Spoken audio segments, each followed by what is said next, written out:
Between Norm Macdonald and Gilbert Gottfried, all the comedians people confuse him with are dropping dead. It's starting to look a little suspicious.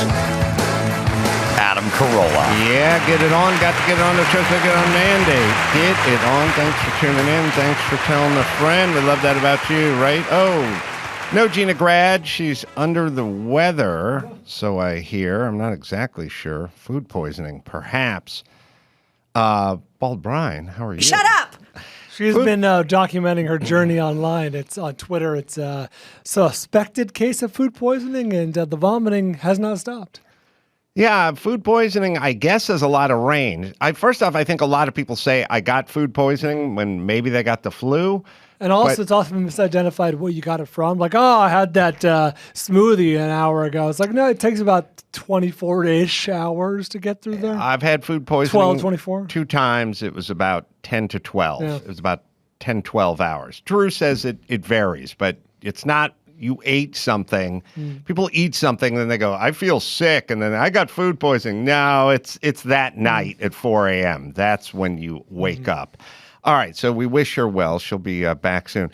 Mike August, who I forgot was a rep for Gilbert Gottfried. He worked with him for years. You forget about Mike, you forget about him and all the luminaries he's worked with over the years. I saw the documentary. That section was called The Lean Years. The Lean Years with Mike August.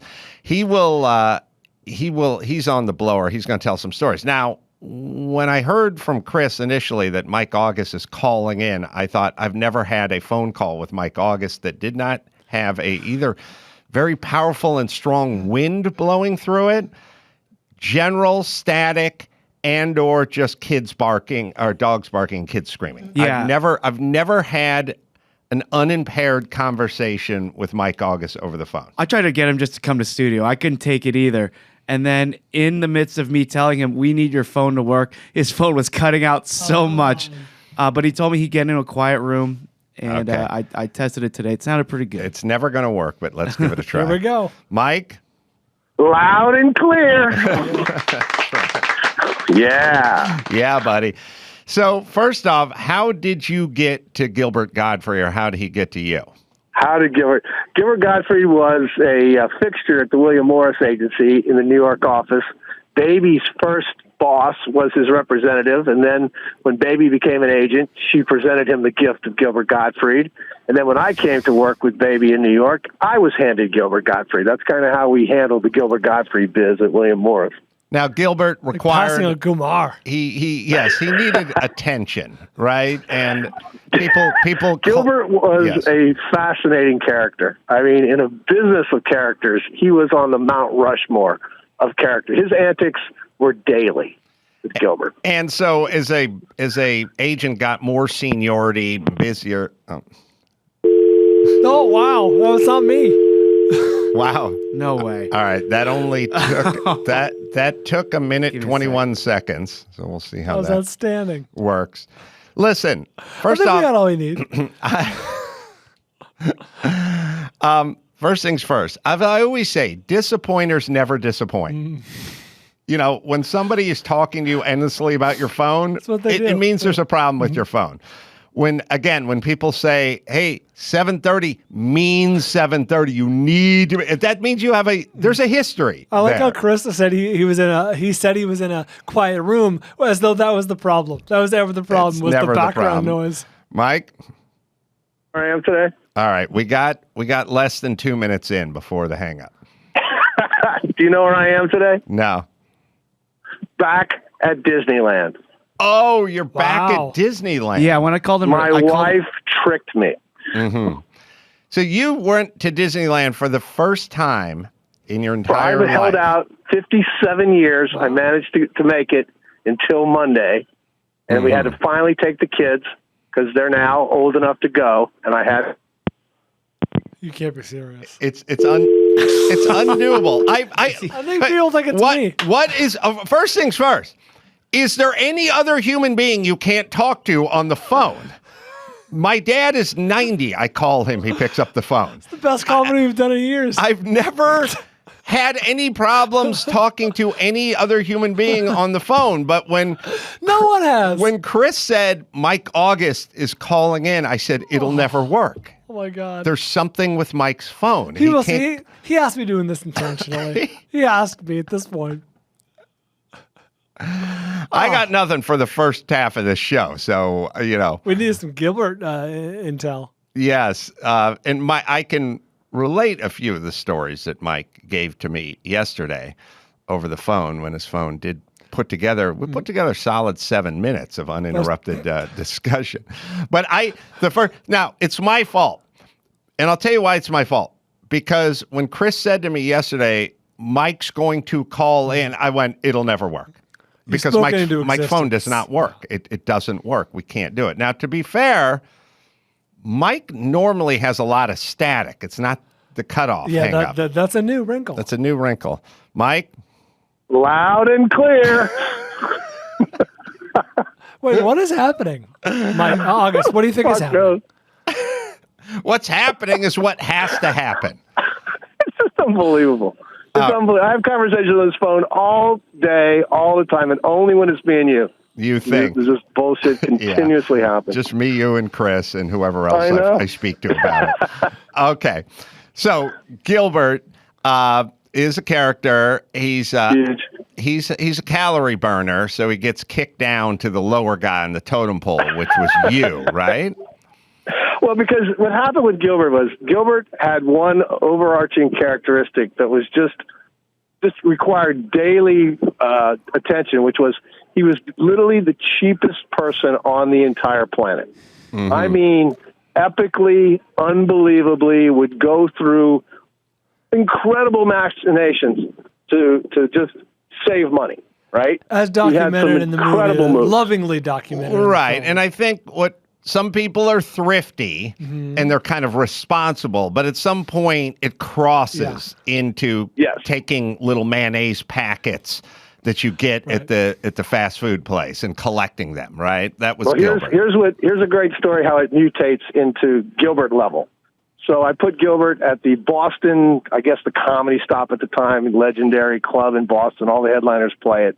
Gilbert shows up. He's playing Thursday through Sunday, 6 shows, right? Thursday night, shows up at the club. They're like, Gilbert, what do you want to do for dinner? He goes, I think I'm going to have Chinese. So they get him the Chinese menu. He orders $200 worth of Chinese food, right? Right. The delivery comes. He's ordered like 10 entrees. And the club figures, he's ordered enough for the staff and everybody else to eat because they put all the food in the back. And as the food is put out by the kid who went and got it, Gilbert's like, hey, everybody get back, right? So it's just for Gilbert, all right? This is Thursday. On Monday, when the kid picks Gilbert up at the hotel to drive him back to the airport, he picks up his bag, and he smells a distinct odor of Chinese food. Gilbert had ordered enough Chinese food so he'd have it all weekend long, right? So he took it back to the hotel, and it would eat, instead of going out and getting breakfast and lunches during the days and you're just stuck around the hotel, he used the club's dinner menu and kept the food all the weekend, and he still had food left and was taking it back to New York City on that Monday morning. Yeah, very Gilbert-esque. They certainly would have re-upped for more food throughout the weekend had he asked. Yeah, but then who was going to feed him breakfast and lunch? Because he doesn't get to the club till 7. That's on your own. Maybe you eat all you want at the club. The club opens at 6. What are you going to do all morning, all afternoon? Yeah. He thought ahead. I'm sure he did this move many times. He just ordered enough food to get him through 4 days. Was it? A lot of it seemed to be directed at food, but it must have also just been an overarching theme for Gilbert's life. Here's the greatest Gilbert Gottfried move. So whenever he got a booking, it was never one booking. He'd want 2. Like he would call me and go, I just got the Tonight Show. We're in New York City. So they're going to bring me out. But I want a gig on top of that. All right, Gilbert, no problem. I'll hook you up. So I would get him, a headlining gig at the Irvine Improv or, something else in the Southern California area. Now, what his move would be, he would tell the Tonight Show, now don't book me on the first class air or the hotel. Just give me the money. Give me whatever the equivalent of those dollars would be. Just send that money to me. And then he'd say to me, don't tell the club I got the Tonight Show. And when you get me the booking, I don't have him buy me the airfare or the hotels. Just give me the money. So he would pool together, like, you probably get $5,000 for the sideshow. You get $2,500 from the improv. It's like $7,500 sent directly to him, right? And then he would book himself. But he's not flying first class. He would book himself on the lowest economy fares he could find. He'd book himself in the cheapest hotels he could find. So he would keep as much of that money that he got off of them in his pocket. And the reason I would know this, because every once in a while I get a phone call. Remember one time he called me from Philadelphia. He goes, I didn't make it back. Meaning he booked himself and his whatever direct or connecting flights he managed to put together for the cheapest didn't get him all the way back to New York City. So he's sitting in Philadelphia. He goes, can you call him and see if you can get me back to New York? I'm like, Gilbert, after they've given you the money, they're not going to give you more money to get home. He goes, well, okay, how can I get back? I'm like, well, we can put you on a train. How much is that? $38. What else is there? I guess you can get on a bus. How much is that? $17. Okay. He took the Greyhound bus from the Philadelphia airport back to Manhattan. It was just epic stuff. Did he die with $25 million sitting somewhere? I'm telling you, he's got, you say people who have their first dollar. Gilbert Gottfried had beyond his first dollars, because those dollars have interest on top of them. They've never been cashed. And the crazy thing about Gilbert is, like, anytime you'd have a booking for him, he always said the same thing. Can you get me more money? Right? So what you would do is, if you got him into Cleveland and I got him $10,000 for 4 shows plus whatever percentage, I'd call him up and say, Gilbert, I got you Cleveland this weekend, $7,500. And he would go, can you get me more money? I go, no problem, Gilbert. I'd hang up the phone. I'd wait a day, call him up. Gilbert, I got you $10,000 to go to Cleveland. Great. And then he'd play the date, and you would never have a conversation about how he did. Like, you would never get that. How'd we do this weekend? It was like, once the money was made and went into the account, he just wanted the next deal, because there was no spending of that money. He didn't need that money. He was never going to draw on it. So he wasn't even curious about it, You mean he wouldn't care how you did? Have with money. He didn't care how you did at the door? No, he would never ask. It was like, once it was booked, it was over. He just moved on to the next one because he wasn't going to spend what he had. I bet he has no idea what he's worth. It's just because it's never coming out. Not now. Did he hang out at the William Morris office in New York? His move would be, because this is the 90s, early 90s. This is the pre-cell phone era, right? Mm-hmm. So long-distance phone calls cost a lot of money. If you remember, you wouldn't make long-distance phone calls from your house because they were incredibly expensive. But you would always do it from work. So Gilbert would come up to our office, and he would, bring his fan mail. And he would open his fan mail, and there would be, pictures. Girls would send him pictures and photos, and he would call them from my office, right? And he'd be on the line for an hour with a girl in New Mexico, Because they only have one conversation because he's not going to come back and do it again. But that was how he would conduct himself.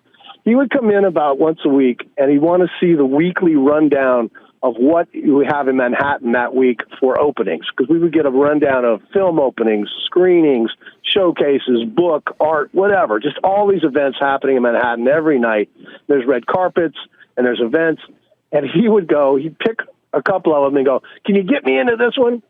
And he would have to call up and say, hey, Gilbert Gottfried would like to attend your event. Great. Can you put him on your RSVP list? Now, very important, what's the meal situation? Is it a sit-down meal? Is it a buffet? Is it just cocktails? Because he's not going to the event because he gives a damn about the event.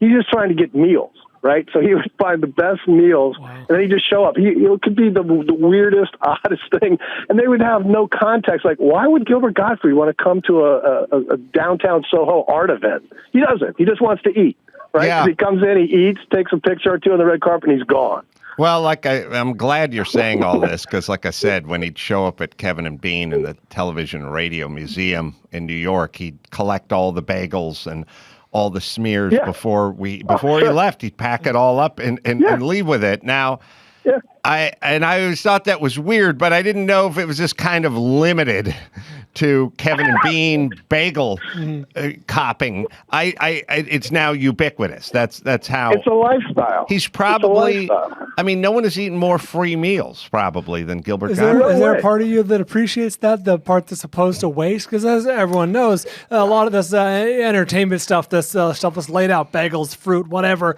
75% gets I dumped out. appreciate it when it comes to waste. That much I will say. The doubling down. Now, Mike, you're doing a lot of judgment on a guy who packed Chinese food in his duffel bag. This is a guy after Mike Huggins' heart. Mike packed a whole duffel full of toilet paper out of Denver. Oh, I have total admiration. Are you kidding? I worship the Gilbert Gottfried lifestyle. He took it to levels I've never even dreamed. Desperational. So We got a call one time from an H&R Block in the village. And the guy was like, yeah, we got your client here. We need to get some financial records. His name's Mr. Gottfried. We've never seen a return this large. We really don't know if we can handle it. I'm like, you're at he's trying to get his tax. He's a multi-millionaire. That year he'd made like $7 million. He was trying to get his taxes done for $45 at H&R Block. And they have no way. I mean, when you're a comedian, you have to file practically in every state that you work in. You needed a CPA minimally just to get all the deductions, everything done. He's trying to get it done for $45. you said to me yesterday that he didn't have a set act, that he did a lot of like writing on stage and that kind of thing. He really didn't have, I mean, I know he had jokes for sure. He was like a vaudevillian type. Like he had jokes, but he would customize the jokes with topical references. But he mostly did just a ton of crowd work. I mean, he was a really sharp guy. He could turn stuff around really quick and have a take. He was really more of a vaudevillian type of performer than a guy who, you know, think about if you've seen him, whenever you see him, there's no Gilbert Gottfried act, right? There is no material that's assigned to that's just Gilbert. You know, the best thing I think you can say about Gilbert was that, you know, the thing in comedy is it's tragedy plus time, and Gilbert's attitude was, why wait? Right? Let's attack it today. I mean, he literally got fired from the Affleck gig for tweeting. Right? Yeah. Horrible jokes, just like ridiculous jokes. Like the week that the tsunami happened, there's still bodies in the ocean, and he's tweeting out, my Japanese girlfriend just broke up with me, but they tell me it's not going to be a problem because there's going to be another one floating by very soon. I know. You know who does that? He wasn't even getting paid. He was just sitting there and tweeting. Yeah, but he doesn't care. He literally would rather have the joke than the money. I mean, that Affleck gig had to be worth millions of dollars to him. He had it for years, and I bet he didn't even blink when they took it away from him. You brought a clip, or you sent a clip to Chris? Yeah, I sent a clip, a classic, because where he really shone was the roast. He was the perfect roast guest. Well, you know? Mike, you know, something we were talking about yesterday, as you think about it, here's Gilbert Gottfried, is this legendary comedian who's been on the scene for 40 years. No way. That's Bryan. I'm here. Yeah, that wasn't me. That's Bryan. There's no HBO special. There's no Showtime special. No. I mean, you think about these other comedians who've been around a lot less long, you know, Bill Burr or whoever. He's got 5 specials out. Sure. You know, like he didn't have specials. He didn't do like there 1 hour was no material. He was a personality more than he was a comedian. But he always could just bring down the house because he just had such an outrageous take. You know, look what he did at the Hefner roast. I mean, that happened 20 years ago. They still talk about it. I'm trying to think of what the Twin Tower joke was. Oh, here was a joke. I was trying to book a flight to California this week, but I couldn't get anything direct. They're all stopping at the World Trade Center. All right. That was the joke. Literally. It's not even great jokes. It's just the fact that he'd go there within 10 days. There's still the towers are still smoking at that point. He's telling World Trade Center jokes. We'll play the clip from which roast is it? This is the Joan Rivers roast. And you got to know, because there's always, as you say, collateral damage on the panel. Brad Garrett and a comedian named Mario Cantone are on the dais, and Gilbert takes this shot. Yeah, Mario's from Sex and the City, I think. He's the gay guy. Okay. Yes. I mean, that's a terrible old vaudevillian joke that he just takes and, customizes, and it's funny. Yeah, it's interesting. It's like he takes an old joke and he just puts new names to it, and but does it as Gilbert. Everyone who ever heard that joke is dead, and does it as Gilbert. Any other stories you'd like to share with us, Mike, and his epic Gilbert Gottfried's epic life? So you booked. How long did you work with him? Oh, probably a good 10 years. The best part of Gilbert was he was so shameless. We used to get, he was a frequent guest on the Howard Stern show, and Stern was huge in the 90s, particularly in New York City, right? Oh, yeah. And so he would go on the Stern show and riff and just insult everyone, including the Jewish faith, right? Which he had no reverence for Judaism, right? And we would get letters sent. I would get letters sent from the head of the ADL, the Anti-Defamation League, the JDL, the Jewish Defamation League, and the letters would start with, "Dear Mr. Gottfried, once again you have offended the entire, community of Jews here in Manhattan with your ridiculous," and just on and on. And I would call Gilbert up. I got another letter for you. He'd go, "Read it to me," and he would just laugh and laugh. And nothing made him happier than to be taken down by the ADL or the JDL. It was like a badge of honor for him. He was just such a character. He was epic on Stern. I think he'd do Count Dracula. Gottfried, unbelievable. He just go out and just say the most horribly racist things. But he's the character, so you can't really, go at him because he's like, "Oh, I'm Dracula. Come on." But he got away with murder. Yeah, I guess in the end, he was right. Do it your way. Say what you want. I mean, people should tear a page out of Gilbert's book today. You'll be revered. Everybody, it's weird. Everyone simultaneously is trying to silence everyone, but we secretly worship the guys who do whatever they want. I'm probably including the people that are trying to silence them as well. And it's also bygone era. I used to get letters, you know what I mean? Like letters to the station. And I used to piss off people as well, but not nearly what Gilbert did. It means you're doing something right, buddy. You're over the target when you get that kind of flack, man. Mike, there's no way you and your family at Disneyland hired one of those shepherds in the tartan skirts at $550 an hour. Can I just tell you? I mean, I was at Disneyland Monday. We're across the street now at California Adventureland. It is 5 adults for every kid here. What the fuck are all these adults doing here at Disneyland, clogging up? I sat in line for 85 minutes to go on the Spider-Man ride 10 minutes ago. Web slingers. I mean, this is supposed to be for kids. Why in the hell are all these goddamn adults here? I don't get it. It's ridiculous. Yeah, and it's the middle of the week in the middle of the day. Where's your fucking job? Yeah. We were here 12 hours on Monday. I timed it. We spent 6 hours in line. 6 hours. Christ. I mean, the kids should get to go up front. I mean, this is all supposed to be about children, and I'm just guys in tattoos and people, giant-sized people who cannot fit into the rides. The rides are scaled down. Yeah. They can't even close the bar on some of these people. I mean, what the fuck is going on? I would argue that the average size of the adult human at Disneyland is bigger than the average size of the adult who's at a Golden Corral. Oh, sure. At any given time. And I don't know what is it with Disney that attracts the heifers, and there's got to be a dynamic there. It's not like these are insanely mobile people. They wouldn't, they're not the kind of people like to stand in line for hours on end and walk, blocks and miles over the course of an afternoon. I think we're talking about hurt inner child people who are drowning their emotions in food. Yeah, churros. Yes, drizzled with neon green sauce. I think they're rolling around in the scooters. Oh my God! A whole army of scooters are in line with you. They're driving their scooters right up to the ride, stuffing them in. It's like, what the hell is going on? I got to tell you, the most disturbing part that I noticed from going to Disneyland was, all right, everyone who goes there is fat. That's a given. And there's no way that California Adventure that's soaring over California, there's no way they engineered that thing for a couple of 400-pounders to pop into that thing. But you gotta throttle those. Yeah, they gotta retrofit that shit like an old bridge.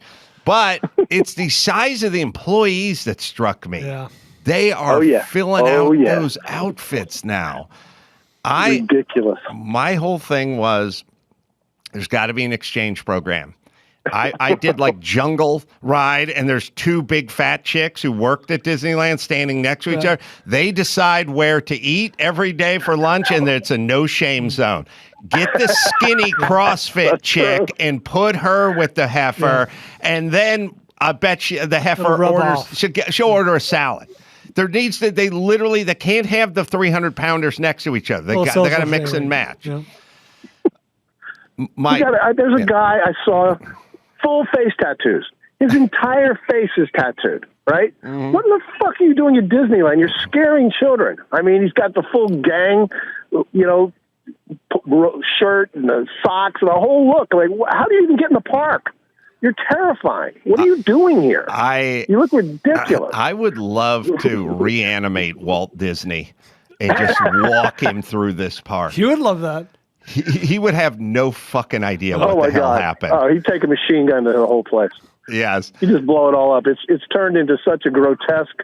If he thought 50 years later this is what it would be, I'm sure he'd go backwards with it. Like, forget it. Undo it.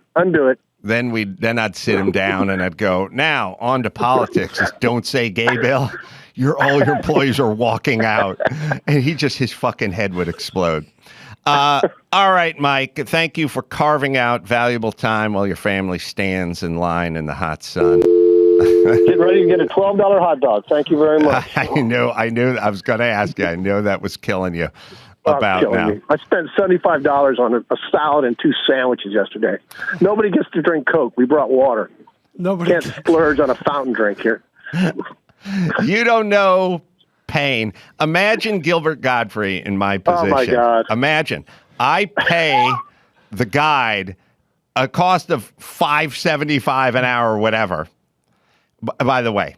Then they do the thing like, well, how do we do the tip? The tip. She's 19. She goes to Costa Mesa Junior College. She's making what Mark Garagos makes in a billable hour. Carve out something from that huge amount of money and break off a piece for her.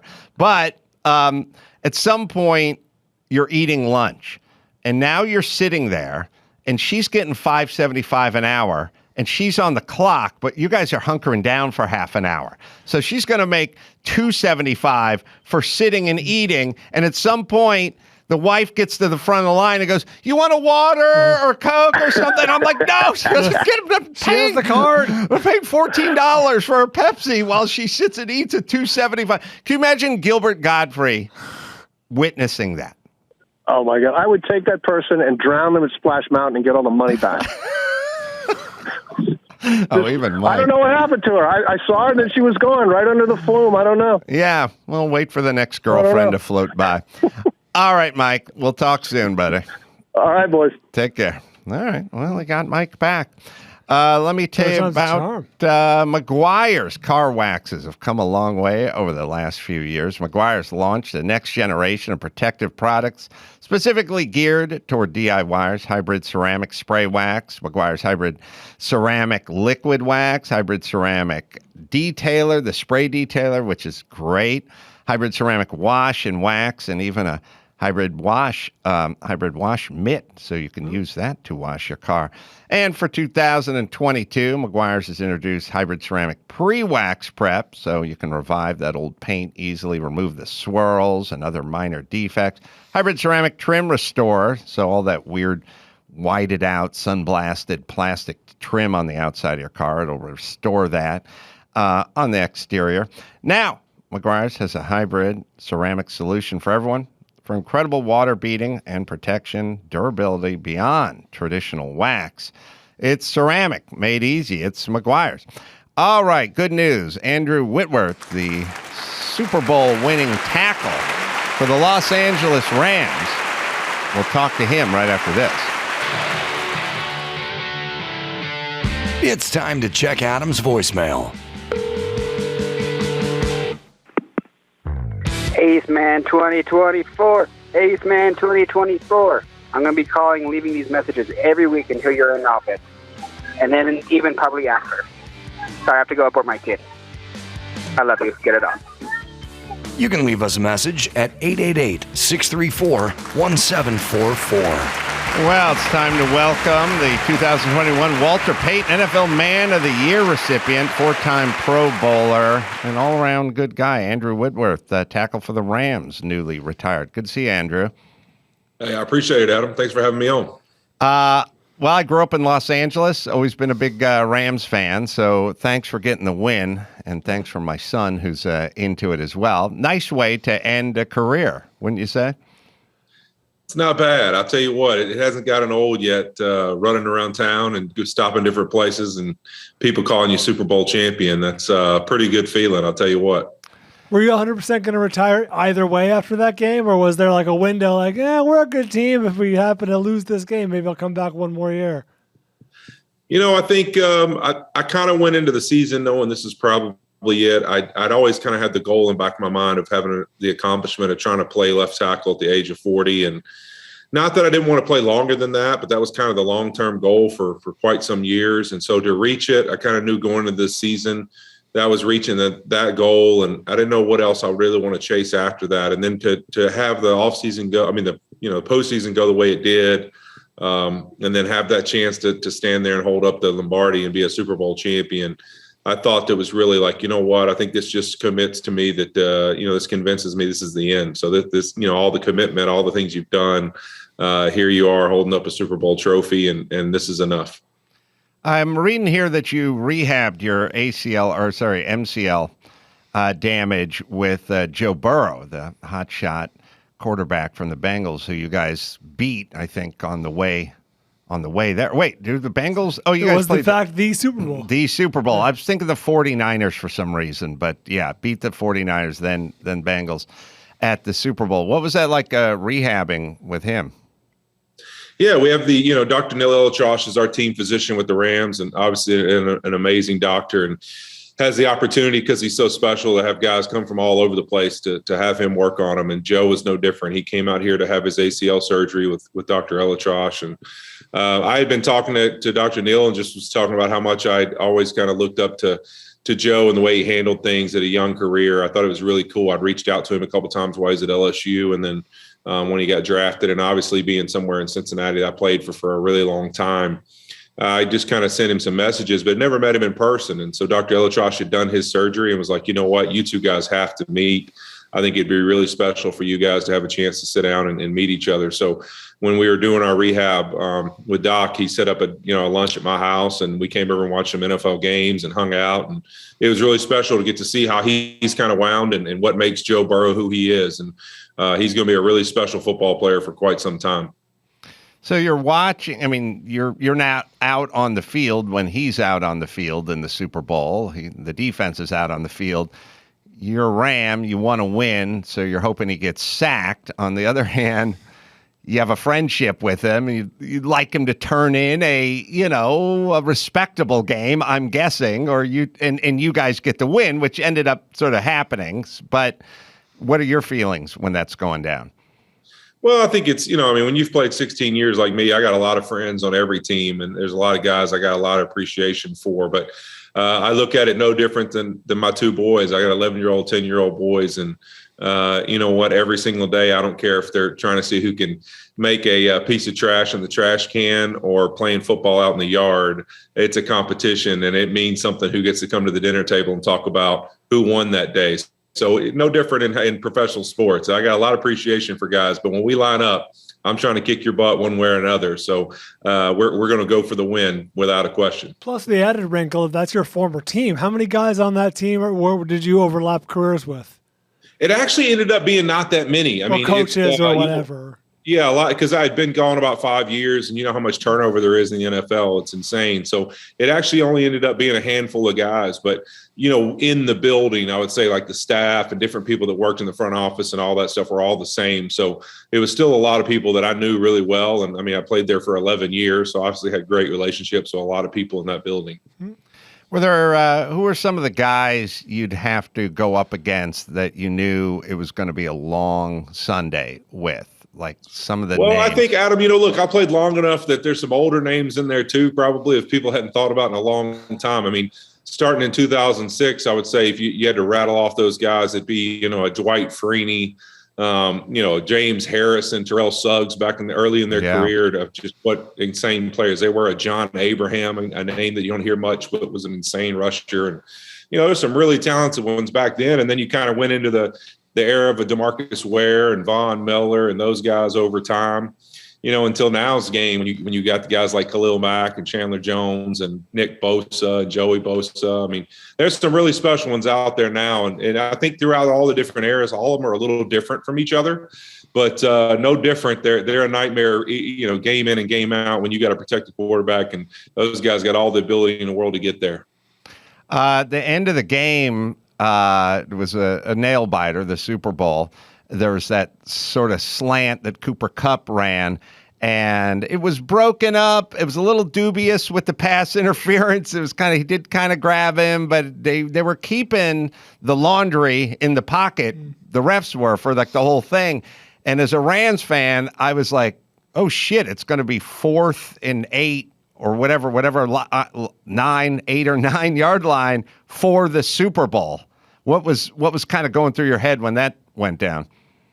Obviously, when you're in one of those drives, there's nerves, you're exhausted, and it was a long drive to end the game. You're just trying to find any way you can to scratch, claw, fight, get a break, whatever it is, to find a way to get in that end zone. And so I thought really, it was one of those situations where, maybe you call it, maybe you don't. But the play before, I think there was a pretty obvious hold. And sometimes with those, you don't know how much of the play before they felt like they should have called it. And so the next play, they're going to call it if there's anything at all. And I think that's the thing sometimes I think people get lost on, is being a referee of a game and you're calling the game play in and play out. Sometimes you realize like, oh man, I kind of missed that one. And then you're going to watch it, the next play, we run almost the exact same play. And, the guy, gave him a little tug, didn't or not, people are going to argue about it. But sometimes one call kind of leads to the other, or vice versa. One play leads to a call being called. It's a makeup call, sometimes they call it. So what's the conversation in the huddle? Famously, Joe Montana looked up and said, "There's John Candy in the crowd." Against the Bengals. Oh yeah, against the Bengals on that last drive. Is there chatter in the huddle? Is it all just the next play? There's a lot of chatter. I mean, there's a lot of talk about, I would say in our situation, a little different is, we really throughout that game, we had continued to just have people go down left and right offensively. And we're really, in a situation where we had a lot of guys either playing receiver or tight end, whatever it is, that haven't been on the field much. I mean, even Cam Akers, who's playing a lot for us in the playoffs, didn't play all season long. So the on-field chemistry really outside of Cooper and Matthew really having a lot of time together, and Van Jefferson was a little banged up. They were really the only guys that really had, I would say continuity with each other working back there in the skill position. So it was definitely, a drive where I think things were a little more serious and it was a little more, all right, Matthew kind of explaining to each guy what he needed from him and what we needed as an offense. And I thought it was really special. That those are kind of the things, if you really go back to the game, Adam, what I think about is some of the chatter in that huddle and the guys like a Cam Akers and how much he was kind of speaking life into guys throughout the huddle. And some of the things Matthew said are just, hey, man, give me one more second. Give me a little more time. Let's make a play right here. Those are really the things I remember more in that moment of the game than all the other parts of the Super Bowl. Yeah, it was, people forget just how exciting, or maybe they don't, how exciting that damn Super Bowl is. I will have a few beers and watch it, and then not have a little bit of a foggy recollection, and then Sure. At some point I'll just go back and rewatch it when NFL Films just shows the whole thing again. And it was really, really, really a great game. So, yeah, go ahead. Real Bryan. quick, you mentioned Matthew, obviously a quarterback, Matthew Stafford. No disrespect to Jared Goff, but when you got the news that you guys had traded for Matthew Stafford, what were your thoughts? What were your expectations? What happened? Well, I think across the league, Matthew's a guy that carries a ton of respect. I mean, I think guys all across the league have always thought he was a really special football player. And, and somebody that was kind of in some tough situations in Detroit and not maybe given the best scenarios to win. And so I think when we got him and you realize that happened, I think it was one of those things of a little bit of both. You know, you're sad to lose a guy like Jared that a lot of guys, all of us were close with, but you also understand the organizations want to win right now. And they wanted a veteran quarterback who'd played in a ton of games and had a ton of experience to be matched with, you know, Coach McVay. And so I think that really we knew what we were going to get in Matthew. And I've played with some veteran quarterbacks, and especially when Carson Palmer, when I first got in the league, and Matthew kind of has a similar personality, just that ability to understand and see what he's seen throughout his career. He knows it all. He's seen it all. And there's just a comfort level and a calm that comes with a veteran QB. And obviously, when you have the talent skill set that Matthew has, there's a reason he was drafted number 1. And I think you got to see why in just his first year, and probably one of the best situations talent-wise he's been in the league. He wins a Super Bowl. So you went to LSU. You started, 52 career starts at LSU, second most in NCAA Division I history. I don't know who's got the first. Do you know who was first most career starts? I don't. I think at one time I held it, and then somebody passed me right after I left. I see. Oh, come on. Yeah. But also reading here, it says junior tennis champion, which doesn't seem right, but. It's not, Adam. It's not right. You know what? I've had to put this one to bed so many times, Adam. It's actually funny. When I was at LSU, the sports director brought me in and was like, hey, we're trying to put you up, because you've played really well for All-American and different awards. And we needed to kind of beef up your bio some. Is there some things that you haven't told us that you did when you were a kid? And I'm like kind of listing off things I'd played as a young kid or different opportunities I'd had. And at one point I was like, you know what? I was like, Michael, his name's Michael Bonnet. I said, man, Michael, I don't know. I mean, I won a tennis tournament when I was like 10. I won, 11, 12-year-old, went to the World Series, in baseball, just kind of listing things.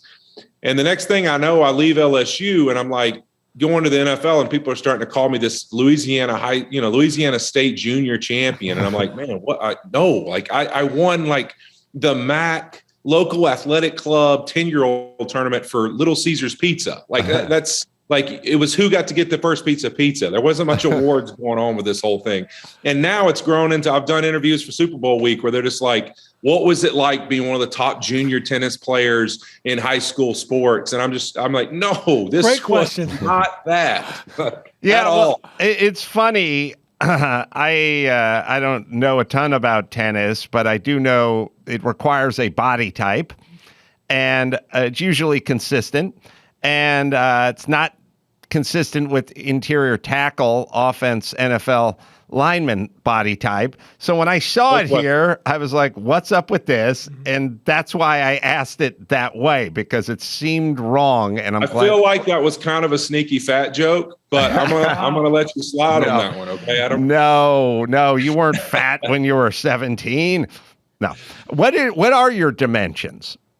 Right now I'm probably 6'7", 320, something like that. Now, at that time, when I was a kid, I was a baseball player, basketball, played a lot of tennis. I didn't actually play football much until high school. So I was really tall and really lean. I was 6'7" when I was 15, 14 years old, but I was probably only 210 or 215, something like that. Tennis weight. Yeah, tennis playing weight. Did they, a lot of retired linemen, they go one direction or the other weight-wise when they retire. They go up, or next thing you know, you see them and they're 225 and fit as a fiddle. They go Jeff Saturday. Yeah, you don't have to carry that. How much weight do you have to carry for playing in the NFL, or is that just your walking around weight? Yeah, I mean, I was much heavier when I played in the league. I was probably, I'd probably play somewhere between 330 and 340. So I'm probably down, 20, 25 pounds or so right now. I'm somewhere in the 310 to 320 range right now. I haven't weighed in a while. But, yeah, I'm definitely trying to head down and get as light as I can. I'm a pretty active guy. I play a lot of golf. I work out a ton. And so, definitely my goal will be to go down. That's for sure. I don't sit around long enough to want to go up. The Super Bowl was 2 months ago. Yeah. Yeah, you mean – you dropped 50 pounds or 45 pounds in 2 months, or whatever? I'm going to try. I'm about probably 20 down right now. So yeah, somewhere in there. So I've been getting after it, man. I got weight to get off. Well, you look good, I must say, and you also, I think I saw you get up there and give an inspirational speech at the ESPYs. I think it was semi-recently. So I'm guessing there may be some booth work in your future, some motivational speaking, books, things of that nature. Yeah, I mean, I hope to continue to be involved with football and also share a little bit about what I feel like helped me be successful in one way or another. So, hopefully I'll have an opportunity to really continue to do that. And right now, some of the spaces we've looked at are definitely media and then also going around and having a chance to do some speaking engagements and stuff. So I think that'll be fun. It's always fun to kind of pass down things you've learned or experiences you've had, and then also to get a chance to get on TV and possibly talk about a game you love and what it's meant to you, and really, help people understand a little bit about week in and week out what it takes for each team to be successful. After the Super Bowl, I think your kids came down onto the field and you're able to share that with them. I'm here to say I'm not even a good dad, but when I won the Toyota Grand Prix or whatever, my kids, when I got out of the car, it's like my kids both were there, and it adds another level to it. It's already a great day. Everyone's celebrating. It's a victory and blah, blah, blah. But there's something about sharing it with them. Can you walk us through that? Yeah, it really is. There's something about that moment and how much that they want it for you, and just the special moment it is to really have a chance to sit with them for a second and reflect. And so I had a really cool moment with them after the Super Bowl where I got to sit down with them and tell them that was the last football game that Dad had played, and I appreciated them for always being there with me and supporting me. And what, football was done. I was done playing it, and now I'm gonna get an opportunity to be around for them and be their biggest fan. And it's nice because you were in the league long enough to have kids that were old enough to really be able to ingest what was going on. Sometimes you see the 2-year-old and they got the weird gun range earmuffs on and they're scared and they don't know what the hell is going on. They're obviously they can't process it because, their dad's 27 and that's the kid, but your kids could fully drink it in. You think they're heading down the football road? They must be big. I mean, some of them think they want to play it, but you know what, Adam? I've been around football long enough. You might think you want to play, but until you have a chance to get out there and get hit and be a part of it, you won't know much about the game. So I think that, they might have that desire, and whatever their desire is, I'll be right there to be along beside them, to be their biggest fan. But I want them all to choose their own path and what it is they want to be successful at. And I think they definitely got to the age where they got to enjoy it, love it. But they started, my 2 oldest are 11-year-old twins, and they just kind of entered that stage of like understanding enough to know it's dangerous and like being more nervous sometimes for Dad to be okay or Dad to be healthy when I got out of a game or after a game. So I think this is a good age to be done, is they just got through the stage of just loving it, being a part of it, being passionate about it. But not yet in the stage where it's fearful for them to sit there every week and have to watch it. I honestly don't know if the getting hit part in terms of dissuading kids from doing it, I feel like the bigger dissuasion, if that's a word, is the two-a-days at LSU. There's no doubt about that. That's where the real pain kicks in. They don't do that anymore. I can assure you that. That's why people always ask me how I was able to play longer. I said, look, I went through 4 years of 2-a-days in Baton Rouge in the humidity. I can play through NFL seasons now and what they are pretty easily, because that took a whole other level of digging deep to figure out a way to get through those summer camps were pretty special.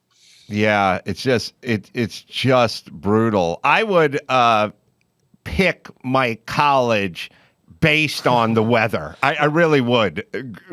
Playing football, I grew up playing football, San Fernando Valley. They thought water was bad for you back then.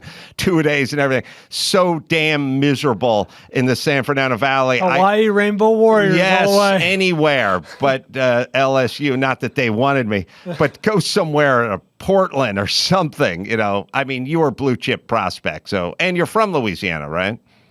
I am. I'm from North Louisiana. Yes. So it was a pretty easy choice. It was there for me. It was really between there and Florida. I'd always grown up a Florida Gator fan, and Steve Spurrier and those guys I was always a fan of. And then, LSU hired this guy named Nick Saban, and that was my senior year in high school, and that kind of changed me. As soon as I met him, I was like, you know what, I want to be an LSU Tiger, and I want to play for this guy.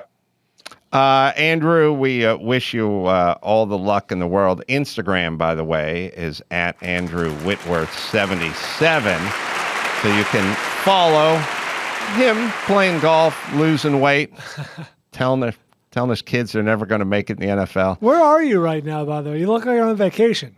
I am. I'm on vacation. Right. I'm actually on vacation with the family right now. That's their spring break. Good for you. Are you in Mexico? Did I hear that? I am. I'm in Cabo. I see the tequila back there. Nice. Oh, man. What a life you got. All right. Well, we'll let you get back to sun and fun. And congratulations on the going out with the Super Bowl win. I appreciate it. Thank you all so much for letting me come on. Andrew Whitworth. All right. Let's see. Josh Peck is going to come in a second. First, I'll tell you about Black Buffalo. Oh, yeah. If you're 21 years or older and you dip or you chew tobacco, you can join the herd with tobacco. Well, it's an alternative. Black Buffalo. Everything you love about dipping, including pharmaceutical-grade nicotine without the actual tobacco leaf or stem. Made from edible green... Sorry, let's try this again, Chris. Made from edible green leaves and food-grade ingredients with the same flavors and textures as traditional tobacco products.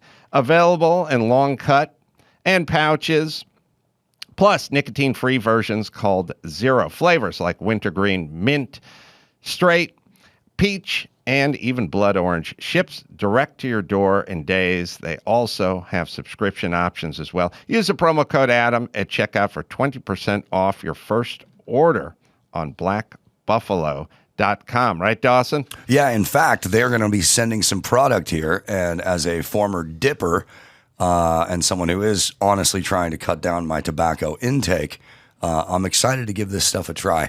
Warning, this product contains nicotine. Nicotine is an addictive chemical. This product is intended for 21 years or older current consumers of tobacco. Underage sale prohibited, may not be available in some states. Josh Peck is actor and YouTuber and everything else. Author Josh Peck in studio right after this. And now, a totally innocuous word that sounds dirty when Mike Dawson says it. Juicy. Ew. Let's get back to the Adam Carolla Show. Josh Peck is here. If you know him from lots of movies and TV shows, Drake and Josh especially. Happy People Are Annoying. That's the name of his book. It's available now on Amazon or wherever you find finer books, which I always like to add. And good to see you, Josh. Thank you for having me. So I guess the first thing is how much weight did you end up losing? I lost 120 pounds, a person, basically. Yeah. Wow. So what were you at your peak? 300. Really? It's a nice round number. Yeah. Yeah, if you're going to be that heavy. Yeah. Whitworth calls you Tinkerbell at 300. Talks to a dude who's trying to get down to 300. Calls you second string. Yeah. So, and then what shifted? Like, why did you go, I've got to do this? Or did some doctor tell you to do it? Doctors certainly were sort of trying to push me in that direction from an early age. Like, I remember doctors scaring the hell out of me at 12, being like, you can't live like this. I was like, I'm into Pokemon. Like, I'm not mentally equipped to deal with, like, my, the next 50 years of my life. But, yeah, I remember, like, at 13, a doctor highly suggesting I go on cholesterol medication.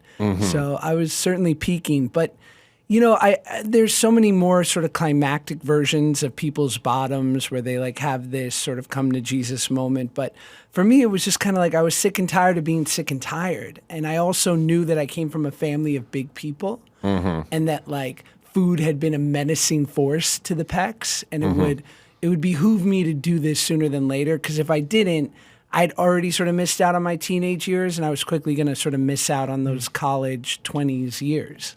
Did you do anything specific or special? Oh, yeah. Or look at you in your largeness. My large body. I mean, everybody I talk to just goes, I stopped drinking soda and I started walking. That seems to be the number one answer when I ask someone, how did you lose all the weight? Sure. I think it was for Bryan. Yeah, as I well. lost not as much as you, 55 pounds, but it was. Mazel. Well, thank you very much. It was the same thing as you. I just got tired of being fat and out of shape and blah blah blah. And I stopped drinking soda. I stopped eating fast food, walking, exercising. It was a simple formula. Ultimately, it was hard to do, but Yeah. I don't know about you. It's funny because I'm a actual professional thick boy. Like it's in my DNA, and I find most people like me, we don't drink our calories. So Interesting. it was always I'll have a large Domino's pizza with a side of breadsticks and dessert, but a Diet Coke because I'm not crazy. Right. And then, but yeah, it was a total change. But I think I was the first 12-year-old on keto, but back then we called it Atkins. Right? Poor Dr. Atkins, right? He got a bum rap, but it was sort of early keto. Yeah. Same principles. Yeah. He also, I think, bonked his head and died of an aneurysm or something in Florida. Is that I thought a in thing? New York. Oh, maybe in New York. Who knows? I probably bonked my head a few times too, so I don't know where everyone is from. But I remember hearing some story. An aneurysm. He fell. He hurt his head. Yeah, New York. Are you New still York. keto? No, right now, basically the way I started was how I am today, over 15 years later, which was I couldn't be all consuming like that because I would do that and I'd lose 10 pounds in 2 days because when you're that heavy, your body wants to let go of the weight. But inevitably I would fail and then it would be, well, I guess the wheels will come off till next Monday. So at 17, I had to say what's within my control. I've got to start eating a little less, moving a little bit more. But I had to start from zero. A lot of guys I know who are bigger, they were athletes as kids and then they got a dad gut. But for me, I had no baseline. So I had to lose 60 pounds to walk into a gym with my first trainer, shout out Ronaldo. And he's like, okay, we're going to do a push-up. And I was like, good one. I won't be participating in the push-ups. I can't do that. And he's like, well, then we'll do it from your knees. And I said, well, I can't do it from my knees either. He's like, okay, well, then I'm going to wrap a towel around your waist and I'm going to sort of leverage some of the weight and you just push as much as you can. And that's how I started. You got to start somewhere. Yeah, pull-ups, the whole thing. So it was humiliating, but it was necessary. Huh. The movie, you got a movie or something coming out. You're a cast. It's going to be the next Christopher Nolan movie. I was Come gonna on, say. man. Don't bury the lead. No, It's a small part. It's super There's small. no but small parts of Christopher Nolan movies. They're going for 4 hours. It's not terrible. It's not terrible. Plus, for sure. it's interesting. It's about Oppenheimer, the father of the atomic bomb, and it's got some names in this thing. Huge cast. Robert Couple Downey good Jr., Emily Blunt, Matt Damon, Rami Malek, Gary Oldman, Kenneth Branagh, Josh Hartnett. With all those names, he's got Cillian Murphy playing the lead character of Oppenheimer. Bold move, and I love it. I don't know Cillian Murphy. You know, Peaky Blinders? he's a very recognizable He's a character man. actor. Oh, man. And what a gem. What a good dude. It's not fair. You're this talented Yeah, and nice nice. guy. It's so Yeah. upsetting. And all shot in period garb and everything, early 1940s, New Mexico or wherever. Yeah. Is you all shot out on that? No, we're in the middle of it. So Oh, really? I was just working on it over the last few weeks. And to be so honest, I don't know what I'm even remotely allowed to say without Chris Nolan having a stern talk with me. So I don't want to jeopardize your role in the film. it's going to be dope. He just doesn't do it any other way. And I always, people have said, is this a lot of pressure being with a guy like that? And I said, it is, but he sets you up to be great. So you just have to rise to it. I've done so many things and they're great, but the ceiling on it is, it's just so high that, most of the stuff I've done, you could put Pacino in that role and he'd be great, but it can only be so good. But this is wow, the potential is really there. This just occurred to me. Forgive me for not thinking of a better way to phrase it. Is this the most prestigious sort of director project? Yeah. Wait a minute, he's got Red Dawn over here from I didn't know if 2000. young Damien Chazelle directed it. I love all that is Red Dawn. Do you? I do. I've seen the original 28 times. Sure. I can quote everything from it. My friend Tanner Faust, stunt driver, he was on. He was doing the stunt driving, and he was explaining to me something crazy, but I can't remember if you were in the cab of the Some truck. fat kid in the cab. I was in it. I know what you're going to say. And there's probably footage of it, but the driver of the pickup truck that's barreling through the neighborhood with the Chinese or whatever they changed them to so they wouldn't get into trouble are chasing him. They're going over lawns and swinging by oak trees and popping out in the street. and he's driving the whole thing from the back of the truck. Yeah. Which seems weird. Seems odd. They put like a little cage for him in the back of the truck, and he's steering from the back. They've rigged it that way. And you guys are in the cab of the truck pretending to drive the truck, and then not pretending to be scared shitless. Oh, God. Like, we were going through a true forest, and he's, one of the greatest, his ability for drifting cars and literally like inches away from objects that would certainly impale me. And so there wasn't a lot of acting required. Yeah, and he's a great racer. He's an X Game champion. He's a rally guy. He's a drifter. He's a pilot now. He's all around good guy. I think he was in Top Gear USA or something. Or they've done so many iterations of the shows. I can't remember. But he was telling me, and I couldn't even wrap my mind around, like, how did the brakes and the steering linkage, like, how did you all do this from the back of a pickup truck? But you were in that cab. I was in that cab next to Chris Hemsworth. We played brothers, which to this day makes no sense. God bless the casting director. But yeah, almost if you imagine like those large fire trucks, they have like the extra, I guess it steers the gigantic ladder. No, it steers the wheels in the back so they can maneuver around, tighter corners and stuff. It was kind of like that. Yeah. So he had his own, but it actually controlled the entire car. And how he was able to, compensating for that must be insane. Yeah, there he is. Wow. Driving in the back. Needlessly Whoa, look at that hair. I had to let go of that hair. And they put you in there, and he's just going nuts from the back of this car. And you had to again, you didn't have to act. No, it was so.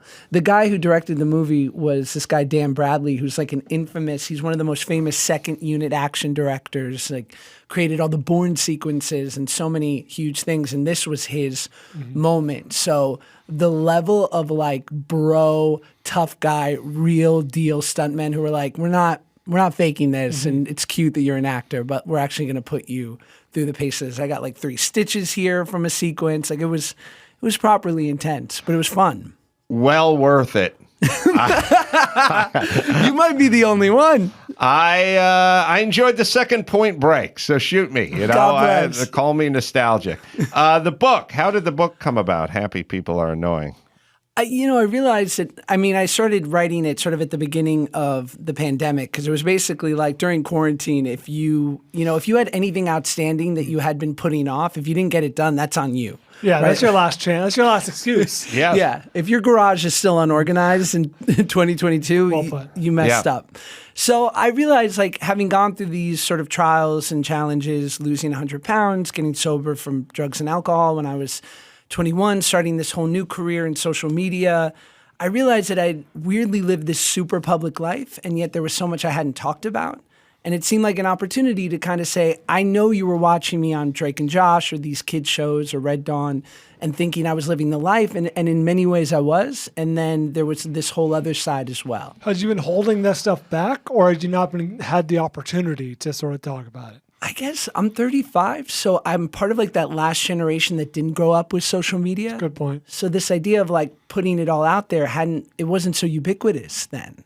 But I thought there was a special opportunity because I love what I hope for in this, because I think it's jerky to write a memoir at 35. It's the most millennial thing you can do. I did that, you son of a bitch. Yeah, how old were you, Bryan? Probably about 35. 34? Yeah, 34, 36, somewhere in there. Well, I'm guilty of it too. We're in good company. Cancer, so so take a back seat. But I wanted it to be a self-help book, sort of hiding as a memoir, and just to sort of share with people. Like I felt at 35, I was at this inflection point where I had a wife and a kid, and my life was really good, but there's still a lot of living to do. So it was sort of like views from the halfway point. That's a good little insight. Is you writing a self-help book is kind of douchey, and like you have to cater it to a certain audience. Like if you want to help people, you got to have a comedic message or inspirational. You know what I mean? Like self-help is so old school and such an old thing, but like you can disguise it as your funny memoir or whatever, and you're really helping people. Yeah, I hope so. I mean, people have said like, wow, you're so honest and transparent in the book. And it caught me off guard because I've been living my life for the last, 20 plus years publicly. But, I was hanging with some sober buddies the other day, and I was like, people were really surprised, and some media, ran with these headlines I wasn't expecting. And he's like, well, you kept it secret for 14 years. So, what do you expect? I see here that you've never met your biological father. Is that still true? Yeah, and he passed away, so that's it. He wins. Oh, yeah. Yeah. It's like that bumper sticker. Whoever dies with the most toys wins. Clean record. How did that come about? And then was he around to see your success? Was he aware of your success? I never met him, so I don't know. And I know that he had a well-timed separation, just long enough to hook up with my mom, but that he had a whole other family, like a wife and 3 kids. And he was older. He was 62 when he was with my mom. So those, After or concurrently? Like, was he had a family on the side, or he moved on to a new family? No, he had already, his kids were grown. Oh, I see. Yeah. So it was basically once he realized my mom was pregnant, that was sort of it for him. And he gave her a little bit of money and never showed his face again. And by the time I was interested enough or had the guts to kind of look for him, he had passed away. And I realized I had this whole other family, but I also didn't have a desire to blow up their image of their dad. Because both are true, right? Like the dad, unfortunately, I wanted him to be for me. He was for them. They're not aware of you. I mean, I'm not hiding. True. So I imagine not. So you have your mom's last name? I do. And we know when he passed? Yeah, it was like we found his obituary when I was 26 on Google. So, you were successful. Really successful when you were young. Sure. By then, so he had some time. But did he ever correspond with your mom or follow up in any way, shape, or form? No. I say in the book, like he like when he put his mind to something, he really stuck with it. Yeah. And man of his word. I like to think I inherited that from him, like the kid of a drug dealer who wonders why they're so good at math. Yeah, I mean, he was obviously terrified. I mean, I say in the book, like he was 62 and he was getting Medicare and chicks pregnant, right? Like it should have been like a victory march through the third act of his life. And then here's this gigantic blemish. And so throughout a lot of my life, I imagined you don't miss something you never had. Mm-hmm. And I also knew enough men who had sort of fractured relationships with their fathers, guys who would say, oh, you never met your dad. I wish I never met my dad. Mm-hmm. So I figured I was okay. But then in my 20s, I got curious. And then I found out he passed away. And he was in his 80s, right? So he didn't have much of an online footprint. Mm-hmm. But then I decided to look up my siblings on Facebook. And I was 25. I'd never even seen a picture of the guy. And then all of a sudden, I get this treasure trove of pictures. They have pictures with him. Yeah. And like throughout their whole life, like at bar mitzvahs and weddings. And then when he passed, like these glowing tributes to their dad. And it somehow like gave me this weird closure, having to mourn this guy I never knew, which was like, oh, what he was to me wasn't the only part of him. It was true, but it wasn't the only side, Sure.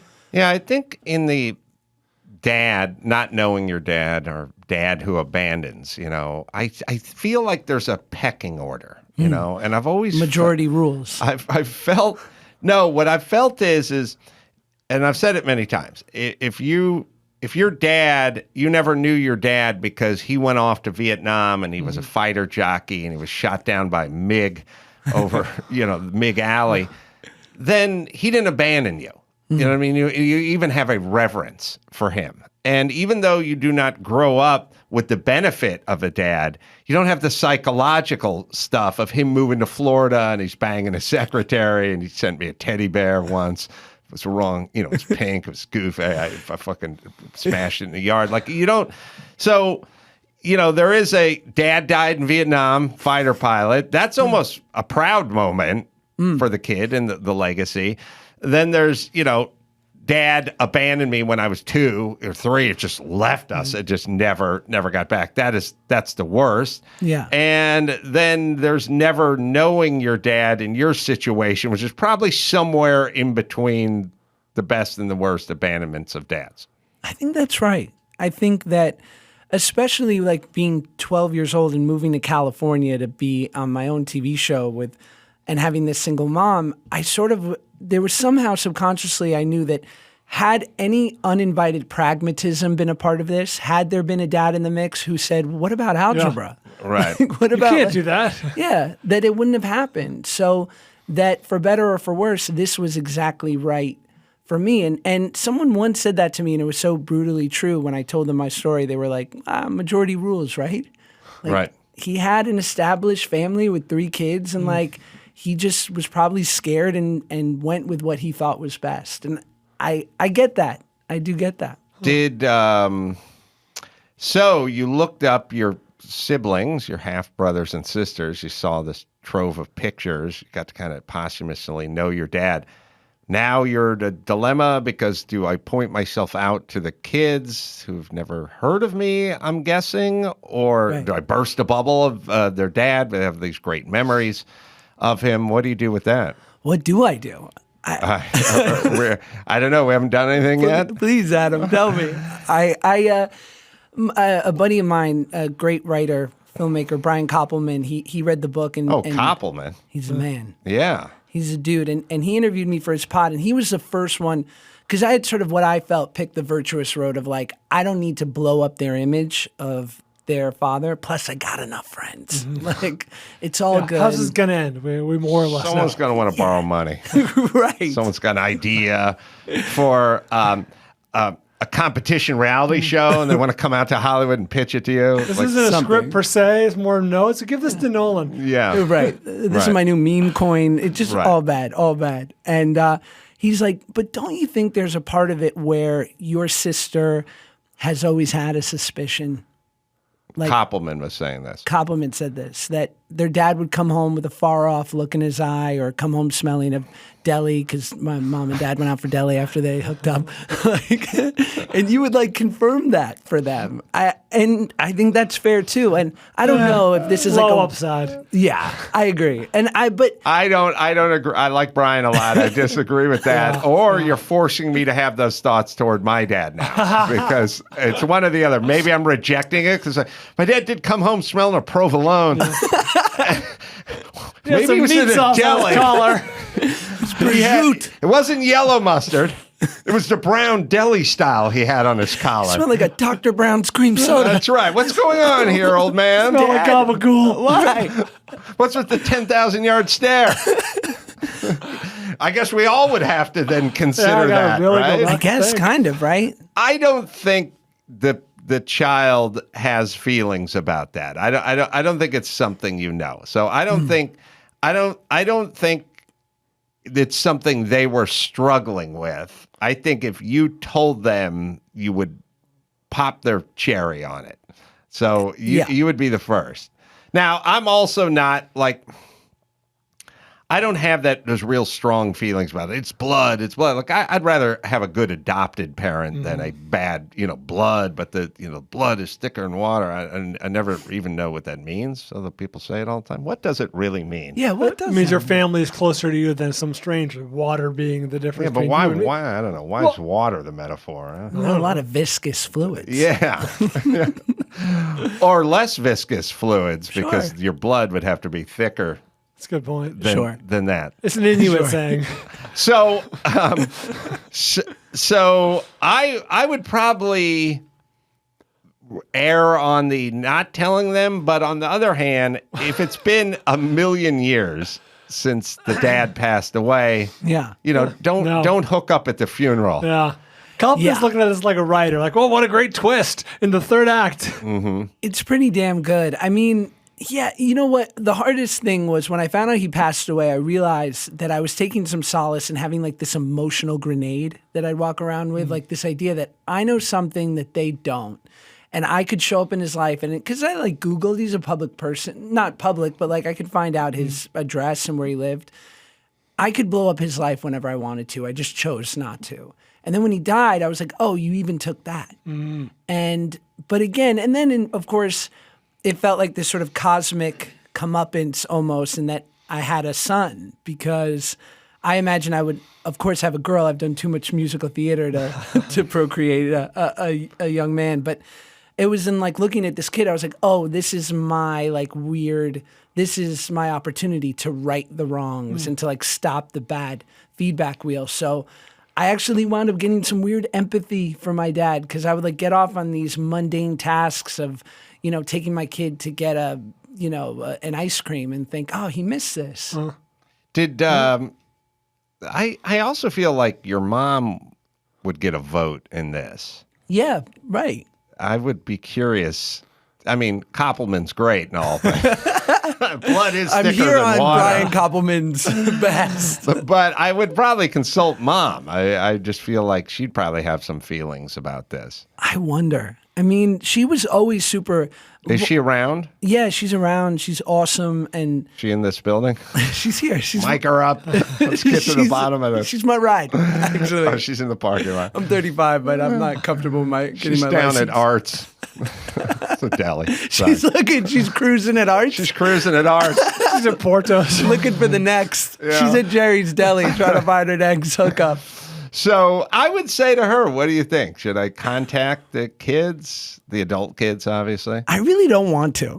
You don't want to talk to her, or you don't want to talk to them? Them. Yeah, I'm not with super you. interested.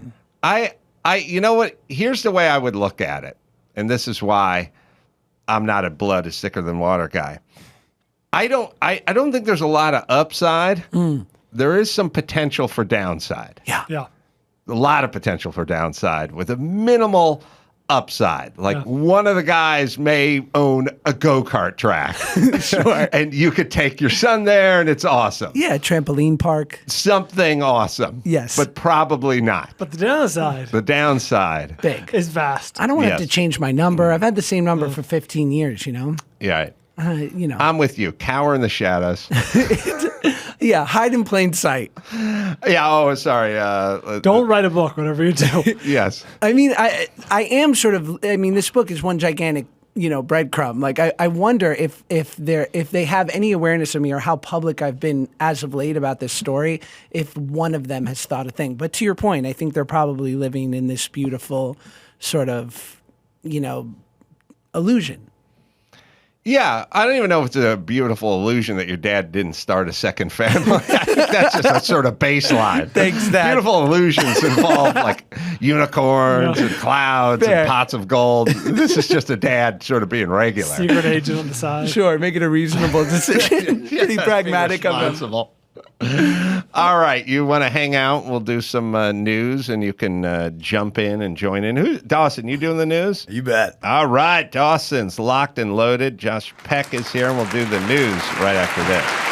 Reporting live from Dudesseldorf, it's the news with Mike Dawson.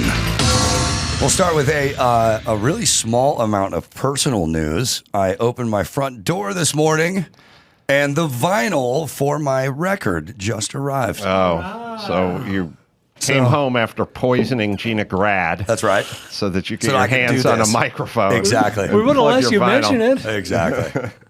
So It was anyway, good. Congratulations. Thank Yeah, you. man. That's very exciting. Can people go somewhere to get it yet? Yeah, I just go to thesmokingkills.com, and we'll be playing at the Viper Room on April 27th. I'll have some there for sale. Nice. All right. Let's start with some NFL news. It appears Tom Brady never had any intention of retiring. There was actually, he had cooked up this scheme that he was going to become a minority owner for the Miami Dolphins. That was going to leverage him into getting out of his contract with the Tampa Bay Buccaneers. And then he was going to become the Dolphins quarterback. But the whole thing went down the tubes Or Tua? as soon as the Brian Flores lawsuit Oh, really? came out. So we Interesting. would have seen Tom Brady in a Miami Dolphins uniform, if not Wow. for that lawsuit. This is all about Giselle wanting to live in Miami versus Tampa. Sure. There's a difference. Yeah.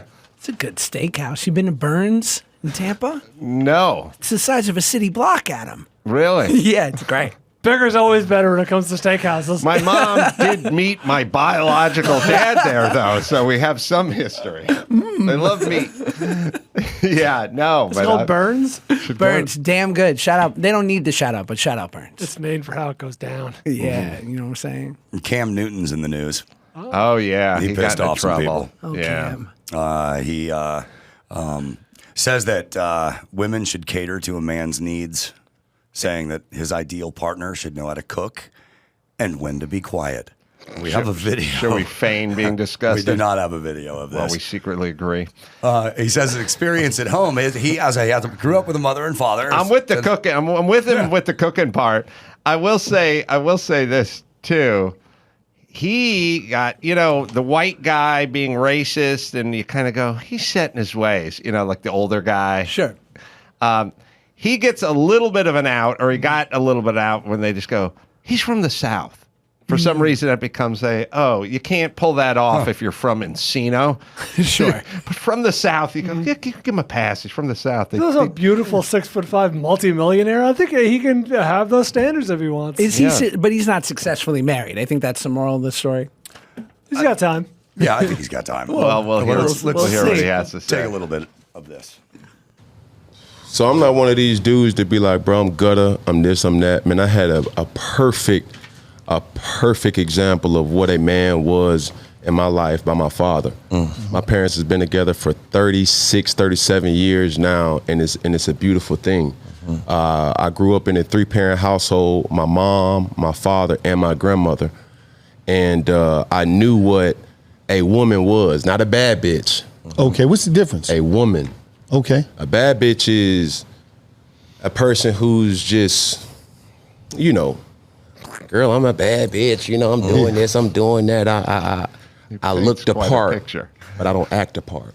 Okay. And it's a lot of women who are bad bitches, and I say bitches in a way not to degrade a woman, but just to go off the aesthetic, if you will, what they deem is a boss chick. Now, a woman for me is handling your own, but knowing how to cater to a man's needs, right?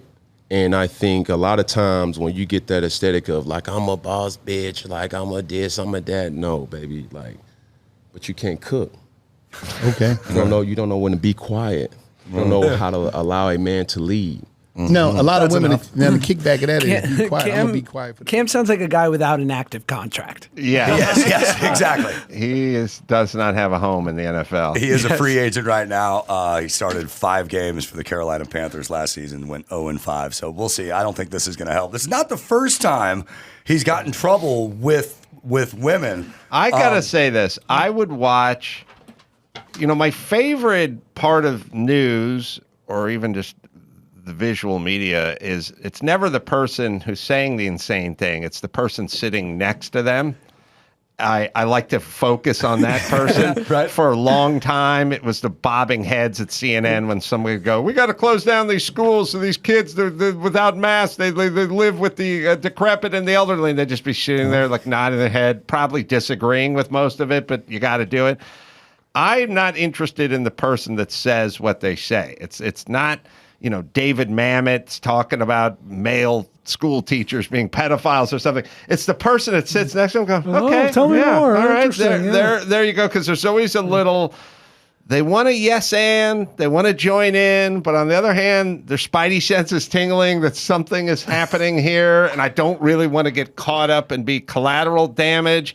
Billy Bush didn't know the mics were hot when he was on with the Donald. So when he's talking about grabbing pussy, he's like, I'm a main man. But when you're mic'd up and the cameras are on you, you have to figure out, do I go, oh, that's disgusting. Come on. My mother would never be. Or do you he's smoking which weed. way is the wind blowing He's right got now? he's 7 inches taller than you. Yeah. He's Cam Newton. I think there's a small part of it, too, where if you're the interviewer, maybe not Billy Bush, but if you're the guy interviewing Cam or David Mamet, it's good for your show to keep them talking. You're going to get clips played all over. Right. Well, back in 2017, and this is kind of funny, Cam was criticized for laughing at a female reporter's question. Oh, right. And he said, it's just funny to hear a female talk about roots. Oh, routes. Yeah, Routes, routes. Roots. Now, females, especially of color, can talk about the series Roots. But, Timely. but routes.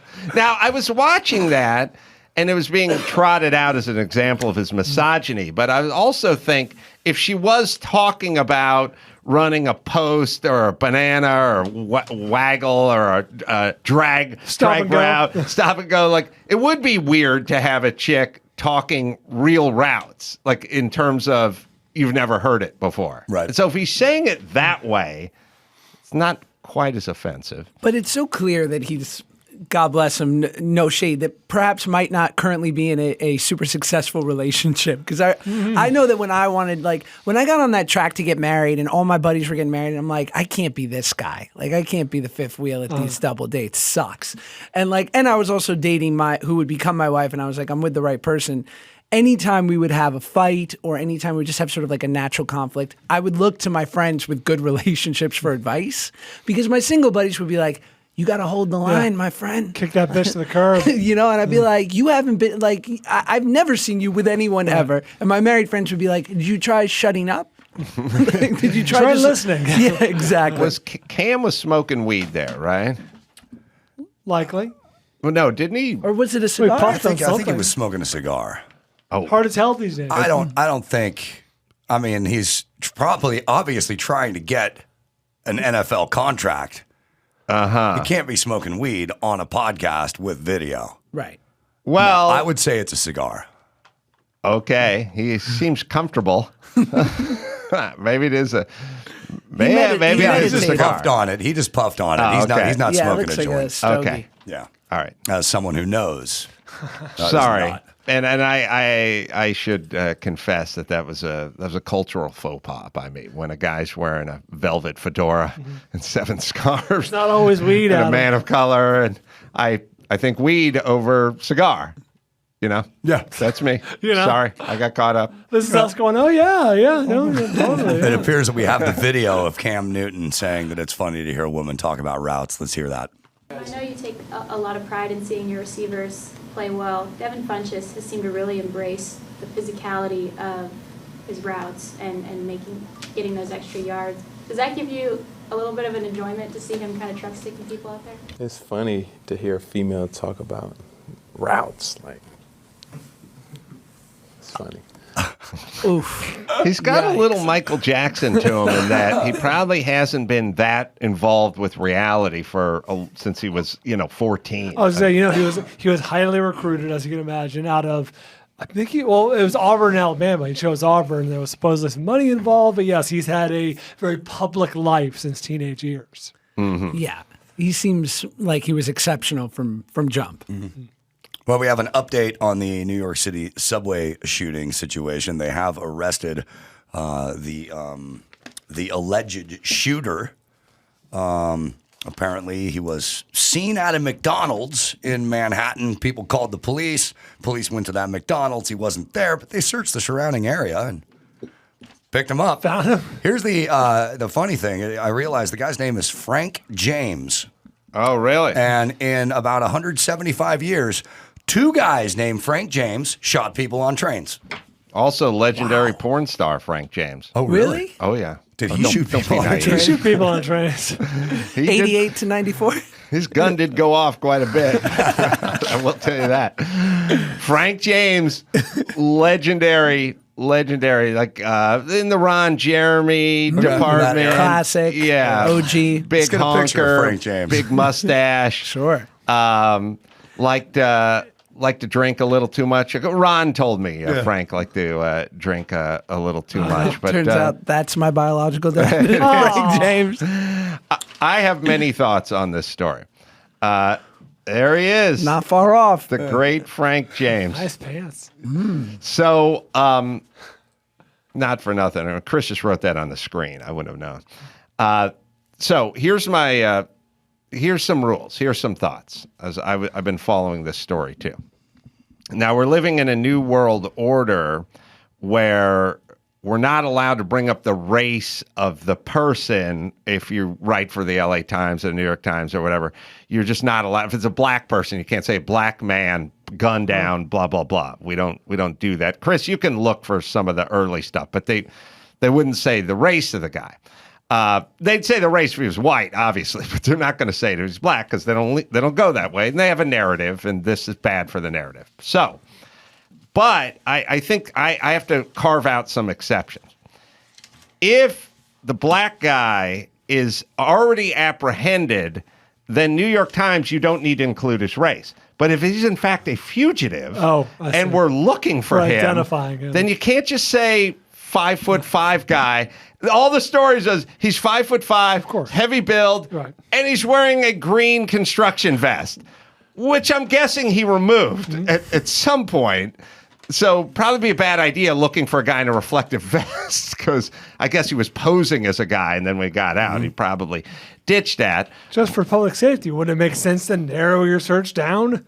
I would say they don't do that anymore. And also, I would also say that New York Times or CNN or whoever, you are allowed to say the race of the fugitive if the black woman who's the police commissioner or whoever actually gives a press conference and says we're looking for a black male with a construction vest. Now it's off you. She's off you. Yeah. You're just quoting what she's saying.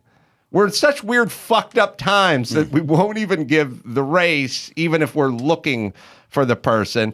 And by the way, he's wearing a hard hat, a construction vest. He's got smoke bombs. I'm thinking this guy's like a big fan of Ted Nugent. You know what I mean? This feels very white militia-y, whatever. Yeah, by that description. Yeah. But isn't it interesting, like in this day and age, like is the best remedy to find a criminal for them to just immediately let the public be the arm of the detectives? Because like even, didn't we help with Bryan Landry? Like nobody's safe if in this day and age if their photos on everyone's phone and you're looking out for him at your local McDonald's. My guess is that for public safety, you have an active shooter potentially on the loose. You want to alert people to be on the lookout for this guy. Not supposed to apprehend him, but to watch out.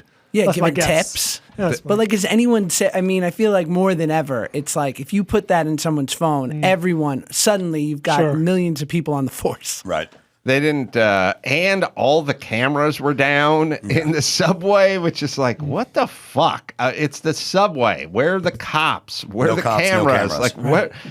I thought we were gonna beef this whole thing up. Like, what happened? New York City? What's going on? Where are you guys? What year is it? I was in New York recently, and I was in Times Square, and there were cops everywhere, but it's Times Square. And like, I would imagine this train in Brooklyn maybe just doesn't get the same sort of notice from. Yeah. Well, it will now. Well, Frank James is going to be charged in federal court with committing an act of terrorism.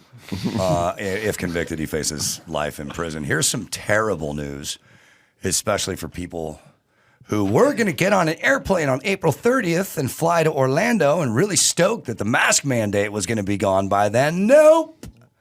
The CDC added 15 more days. Fuck you, pussies. Fuck you. Fuck off. You have all the heads of the fucking airlines telling you it's not a vector of transmission. And by the way, eating between bites is zero mask. It's zero. That's a non-mask application of a mask.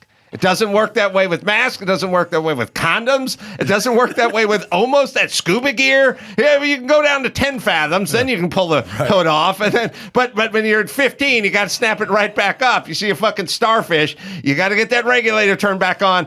Fuck you fucking retards. There should be just a fucking revolt. Just don't do it. Yeah. Don't fucking do it. Wake up, fucking pussies and cowards. Don't wear the fucking mask. Make them tell the fucking entire plane to do it. Just fucking don't do it. 2-year-olds on an airplane? How miserable would you be if you had to travel cross country with a 2.5-year-old? Without the mask, it's miserable. I can't imagine with. Right. Why did they have to fucking keep clinging to the fucking theater? Well, it was supposed to end on March 24th. Then they changed it to April 18th. And now 15 more days. But the airlines are pissed. They should be, because they're causing so much friction with the flying public and the fucking the stewardess, or the Cam Newton would call him a stewardess, a flight attendant would have to argue with everyone on the whole fucking flight. Like that, like they don't want to do that. Their job's hard enough. They don't want to have to enforce something that doesn't make sense. The fucking pilots aren't wearing them. The guys that are flying the plane aren't wearing them. It's fucking over. Moving on. Jesus Christ. In a letter to the CDC, those wanting the mask mandate to disappear, said it makes no sense that people are still required to wear masks on airplanes, yet people are allowed to congregate in crowded restaurants, schools, and at sporting events without masks, despite none of these venues having the protective air filtration system that aircraft do. If it was being spread via aircraft, don't you think we'd know it by now? Yeah. 180 people mashed into seats, banging elbows. We should be dead. You've never been closer to anybody than on an airplane. Right. The airplane is the opposite of everything they've been telling you to do. And it's not a vector transmission. They won't fucking let it go. And I don't get it. But the airplane is the adult version of the schools.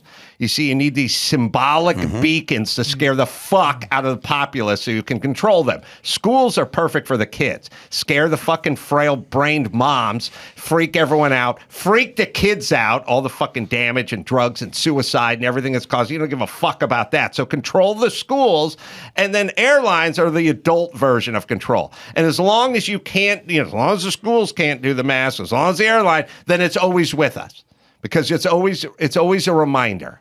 It's so symbolic at this fucking point. People just have to reject it. I have no idea what happened to everyone. This country fucking scares me and all the fucking lemming sheep pussies that inhabit it. It's sad. Have you guys worn the Lululemon masks, though? They have them? It's made out of their sports bra material. It's lovely. Sort of hugs I'm going to try that out. Really? Lovely. Yeah, it's really... I was watching... forget you're wearing them. I was watching... Well... Feels better than not wearing one. Listen, just... asking between bites. Does anyone realize? Does anyone see the insanity of this fucking world? Is anyone woken up to this? Max Bad, you find any of those headlines I was talking about? I found one. Sorry, I think there was early. It was like New York Times. Well, most things they just say they took the description from the police, who they described the suspected shooter as a man about 5 feet 5 inches tall, 170 pounds, wearing a gray hooded sweatshirt in addition to a green vest, and that's all they gave out. Right, but that's not what she said. Oh. She said black man. Oh, what I'm saying. Okay. Either way. All right, you hear about this? The California mother allegedly faked her own kidnapping. No, I think I did hear about this. No, she just struck a plea deal. It was a hoax. Sherry Papini, we'll put a picture of her up. I think you should fake your own kidnapping, not for the money, but just for the sort of, hey, I'm worth kidnapping. I'm in demand, yeah. I mean, who gets, Patty Hearst gets kidnapped, these legendary heiresses and things like that, Or something. Yeah, Frank Sinatra's kid. Someone got paid to get you know what back, I mean? Yeah. It's why it was good I was overweight as a kid, because less chance. Hard to get you in a trunk. Yeah, no fuition way we latching that thing. You need an F-450. I mean, we could put a bungee cord on it and flag you. We ain't shutting it. Red flag dangling. Oh, I feel so bad for my former self. I wish he were here. I bet he'd have a laugh. It's a good time. Wow, all right. Well, she disappeared for 22 days to go screw her ex-boyfriend. But what eventually happened was she's like, oh, shit, what am I going to do? And so she beat herself up a little bit. Love more editorializing in this news. Yeah. Beat herself up a little bit and then told physically police. Bruised herself? Yes. Nice. She showed up 22 days later in Woodland, about 140 miles south of Redding, where she's from, with a brand on her right shoulder, bindings on her body, a swollen nose, and some other injuries. At the time, she told police 2 Hispanic women abducted her and held her against her will. If you got to beat yourself up, and you don't want to physically beat yourself up, because that's difficult and painful, I would use one of those cuppers.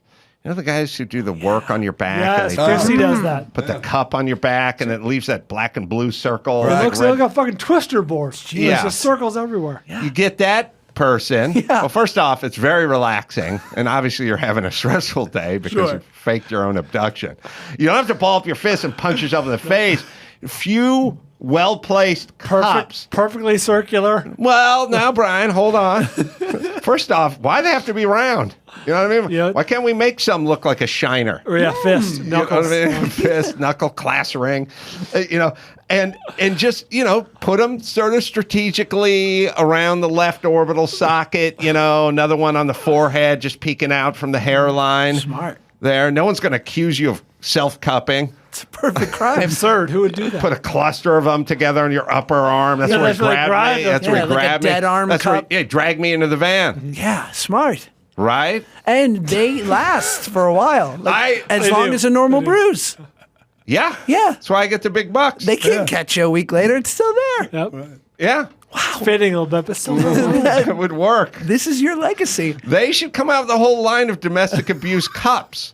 It's perfect. You know what I mean? Ones that look like, again, like sort of half moon shiner under the eye. They used to wear nominee for sure. Yeah. Put some, work some shoelaces into them. Like, yeah, he kicked me. Oh my God. He fucking threw a spinning heel kick, but caught me in the ribs. Look at this. Pull up the shirt. Oh, yeah. You need long, thin ones, like you've been thrashed, you know what I mean? Yeah. Show that rib cage, Stairs. Wince a little bit. Yep. Yeah.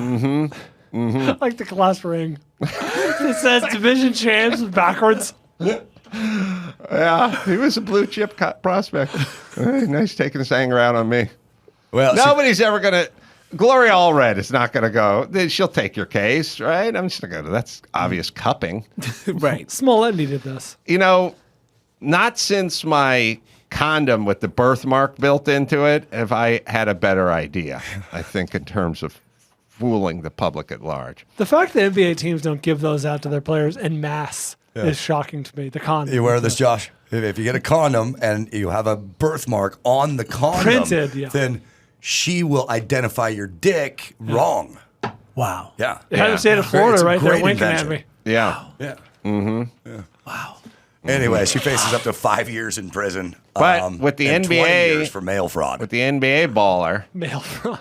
Now, what I do is I put a little Tabasco in the spent condom, Like Drake the rapper? Well, like me, he stole that. Oh, he got that from you? Well, fucking Drake's 34. I'm 57. All right. Okay? Do the math. So I've been at the Seniority. Tabasco condom game a lot longer than fucking Drake. He was still in a wheelchair in Canada when I was Great. doing this shit. Degrassi. Okay? Yeah. Yeah. Okay. So let's get that straight. Number one. But number two, when they pull the condom off and they see the birthmark on the condom, that's not good. Right. So you have to Tabasco it and then flush it down. Just flush it down the toilet. They'll take care of almost everything. Mm-hmm. Yeah. Sorry, Dawson. No, that's all right. Since she had the plea deal, the prosecutors are going to recommend that she does the low end of the time, whether she does any time at all. Mail fraud. She sent a postcard from her kidnapper. It doesn't detail how mail fraud is in this, but yeah, facing 20 years for mail fraud, 5 for lying to the FBI. Maybe they mean like mail, like the hostage taker was a male, and that's a fraud. That's good. Maybe. Mm-hmm. Well, it's always mail. It's always mail fraud or racketeering. Like the IRS catches more bad guys than anybody else. Wire right? fraud, mail It's fraud. always Yes. some- It's the easiest to prove. Yeah. It's like, I got it right here. Yeah, it's right here. Yeah. I played a U.S. Marshal in this TV show. I did a remake of Turner and Hooch because I'm the king of remakes. Which one did you play? Exactly. I was the ampersand. I was the end. And so I played a U.S. Marshal. So I went on these, I hung out with real, proper U.S. Marshals. This guy, Scott Samuels. And their big thing was whenever I'd be like, what do you guys think of the FBI? And they're like, it's cool if you want to be an accountant. Wow. A lot of paperwork. Yeah. Mm-hmm. They were like, you're doing a lot of accounting forensics. Because I think they get annoyed that the FBI obviously are dope in their own right, but they just have such good publicity, and the U.S. Marshals don't get the same shine. Oh, Yeah. they got that one Tommy Lee Jones movie. That's right. That's it. My shit. Dawson. Just Well, guess who's in what? You got another one? Yeah, I guess who's engaged again? Let's see. I Chris. watched TMZ. Oh, J-Lo. J-Lo. Yeah. They make Look at fun of me you. for watching TMZ, Yes, but we who's do. up on all the action? Wow. Yeah. Jennifer Lopez shared details on how exactly her second engagement to Ben Affleck happened. She says she was totally taken off guard. She was in her bubble bath. He got on one knee Oh, boy. and popped the ring. And then she was speechless, she says. And he said, "Is that a yes?" And she said, "Yes, of course it's a yes." So they're getting married, and why we care, I don't know, but it popped up in the news. By the way, the ring. It's green. It's a green diamond. Where's the price on An it? emerald? I don't know. It's like a 7 carat. I don't know if there's such a thing as a green diamond, but Well, they can grow green. colored diamonds. She's not going cultured, Brian. I thought Jesus somewhere in Christ. here it said the Well, it's price more of the ring, but responsible. the first engagement ring was a pink diamond worth between 1.2 and 2.5 million. It's a lot of rain. That's a lot of range. Yeah. We can't nail it this down? Right. This guy should open a car dealership. The Camry, it's either $30,000 or $85,000 somewhere. Yeah, we'll find a place. Narrow it down. You're a jewelry expert. All right. All right. It's a green, emerald, diamond, whatever it is. She's happy. I do feel like he wants to smoke and drink a beer on occasion, though, but he doesn't want to do it in front of her. Yeah, or he's sober. Yeah, I can't do it. Yeah. But there she is. She's awful pretty. She is. No, time She has been is. kind. Does not age. Yeah. Mm-hmm. All right, maybe that's why we care. All right, let's do one more, Dawson. Oh, You have one more. yeah. Did you hear Logan Paul broke his hand? I'm not sure when this has happened. Last year, he was drunk in Germany, and he saw one of those boxing machines. Oh, And he's like, I'm going to missed. fuck this thing up. I used to And, have one of those. Yeah. and the bar owner said, hey, there's a cement post right next to that thing. And you know, some people have hit their hands on it. Let me ask this, German bar owner. Did you build the bar around the punching machine, or did you Right. place it next to the fucking cement post, you idiot? Just like Cut this, to Gustav, like, minimum 3 other corners where I could live. Yes. Yeah, it was a column positioned right next to the game that had resulted in several broken hands in the past. And Logan said to the guy, I'm a boxer. And then he took a swing at it. He said, I'm not going to hit the fucking wall. And then on his third attempt, he hit the wall, broke his hand. He thought it was going to be career ending because now he's, in the ring quite a bit. And, well, it appears that it wasn't. His hand healed. But now he's talking about it. And I get when people point out bad steps. Like they go, that last step's a longer drop. They always put some reflective tape on it or something. They get verbal. They go, it's bad. Because it's hard to change the treads and the risers and the stringers and the runs. I used to be a carpenter, but that's a big remod.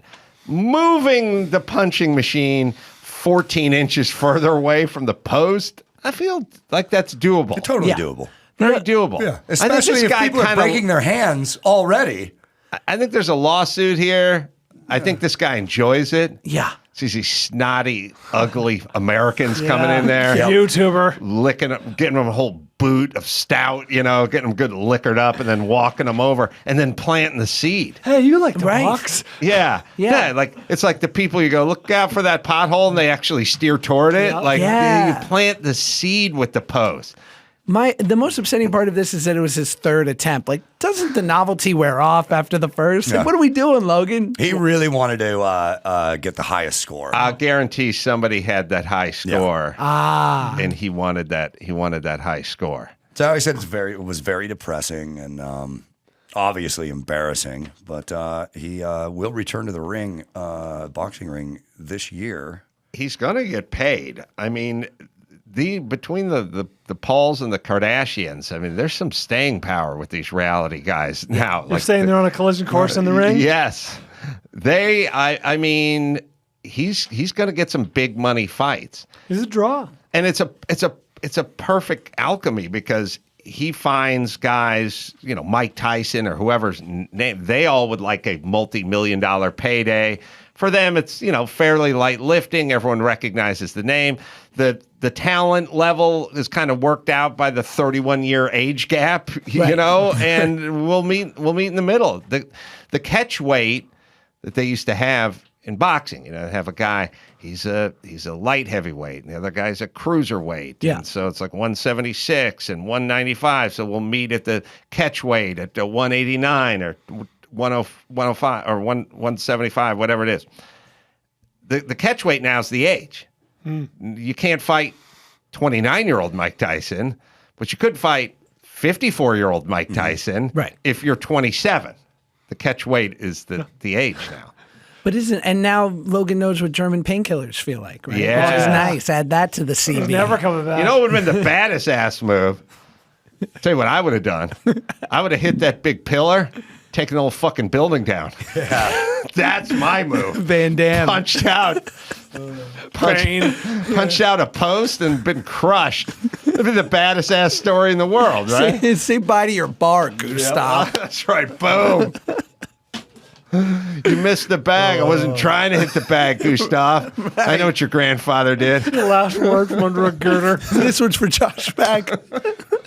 All right, let's bring it home. All right. Catch me this Sunday at Flappers. I'll be doing some comedy on stage, telling some Easter jokes. Tickets at Flappers Comedy. And listen to the Water Cooler Podcast. I'm Mike Dawson. That is the news. Don't worry, Gina. Your job is safe. That was the news with Mike Dawson. All right, you can see me. I'll be at Indianapolis at Helium Comedy Club May 6th and 7th. We'll do live pod. We'll do stand-up there. Huntington Beach, Sea Lakes, we're doing a live pod there May 20th. You just go to adamcarolla.com for all the live shows. I got a book coming out called Everything Reminds Me of Something, and you can get that. You can pre-order it now if you like. Also, Andrew Whitworth. Well, he just came on to say hi, but Instagram him at Andrew Whitworth77. Josh Peck, this has been fun. Thank you, guys. This was awesome. Happy People Are Annoying available on Amazon now or any place you buy finer books. And until next time, the Sound Carolla for Andrew Whitworth, Josh Peck, and Dawson and Bald say it. Mahalo. Patty Hearst gets kidnapped, these legendary heiresses and things like that, Or something. Yeah, Frank Sinatra's kid. Somebody got paid to get you know what back. I mean? Yeah. It's why it was good I was overweight as a kid, because, less chance. Hard to get you in a trunk. Yeah, no fucking way we latching that thing. You need an F-150. I mean, we can put a